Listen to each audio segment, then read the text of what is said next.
Ang saad ni Kristo mahitungod sa Espiritu. Hulyo 2. Ug ako magaampo sa Amahan, ug siya magahatag kaninyo og lain nga maglilipay, aron siya magpuyo uban kaninyo sa walay katapusan, nga mao ang Espiritu sa kamatuoran. Juan Kapitulo 14, mga bersikulo 16 paingon sa 17. Sa wala pa ihalad ang iyang kaugalingon ingon nga biktima sa sakripisyo, si Kristo nangita sa labing mahinungdanon ug kumpleto nga gasa nga igahatag sa iyang mga sumusunod, usa ka gasa nga magadala sa sulod nila sa walay kinutuban nga mga kapanguhaan sa grasya.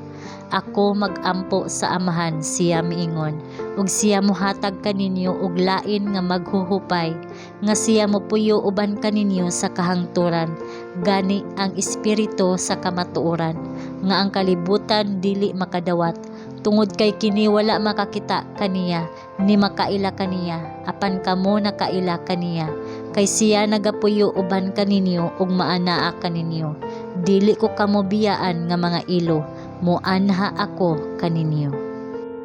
Sa wala pa kini, ang Espiritu aniana sa kalibutan, sukad pa sa sinugdanan sa buhat sa pagtubos, siya nagpalihok sa mga kasing-kasing sa mga tawo.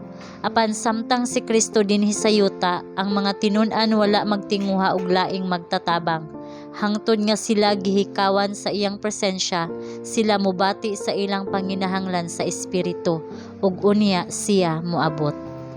Ang balaang Espiritu mao ang representante ni Kristo, apan gawas nun ang personalidad sa tawo ug independente niini. Gisamok sa katawhan, si Kristo dili mahimong anaa personal sa matag dapit.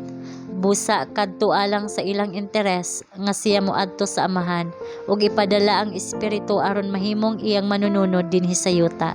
Wala na bisan kinsa nga makabaton og bisan unsang bintaha tungod sa iyang lokasyon o sa iyang personal nga pagkontak kang Kristo. Pinaagi sa Espiritu ang manuluwas mahimong maduulan sa tanan. Niini nga pagsabot, siya mahimong mas duol kanila kaysa wala pa siya mosaka sa kahitasan.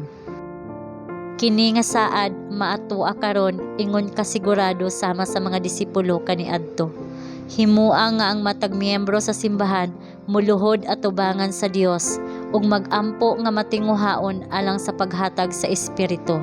Singgit, Ginoo, dugangi ang akong pagtuo. Pasabta ako sa imong pulong, kay ang pagsulod sa imong pulong nagahatag og kahayag. Bag-uha ako pinaagi sa imong presensya. Puna ang akong kasing-kasing sa imong Espiritu. Sa tanang panahon ug sa tanang dapit, sa tanang kasub-anan ug sa tanang kasakit, sa dihang ang panan-aw daw ngit-ngit ug ang umaabot makapalibog, ug mobati kita nga walay mahimo ug nag-inusara, ang maghuhupay ipadala agig tubag sa pag-ampo sa hugot nga pagtuo.